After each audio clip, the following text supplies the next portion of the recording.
AP CM Chandrababu అధ్యక్షతన నిన్న జరిగిన కేబినెట్ సమావేశంలో కీలక నిర్ణయాలు తీసుకున్నారు. ముఖ్యంగా వైసీపీ ప్రభుత్వం హయాంలో వేధింపులకు గురై మరణించిన డాక్టర్ సుధాకర్ కుటుంబాన్ని ఆదుకునే దిశగా కేబినెట్ కీలక నిర్ణయం తీసుకుంది. డాక్టర్ సుధాకర్ కుటుంబానికి ₹1 కోటి ఆర్థిక సాయం అందించడమే కాకుండా ప్రస్తుతం సహకార శాఖలో జూనియర్ అసిస్టెంట్గా పనిచేస్తున్న ఆయన కుమారుడు లలిత్ ప్రసాద్కు పదోన్నతి కల్పించి అలానే గ్రూప్ 2 స్థాయి డిప్యూటీ తహసీల్దార్ పోస్టును ఇవ్వాలని నిర్ణయించారు.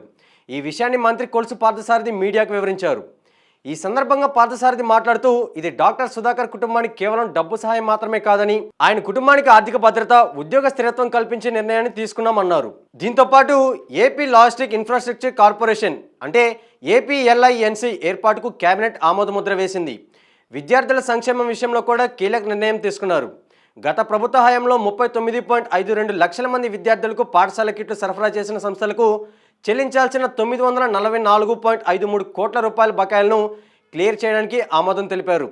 పెట్టుబడుల ప్రోత్సాహక బోర్డు ప్రతిపాదనలకు ఆమోదం తెలిపి వివిధ పరిశ్రమలకు భూమి కేటాయింపులు చేశారు.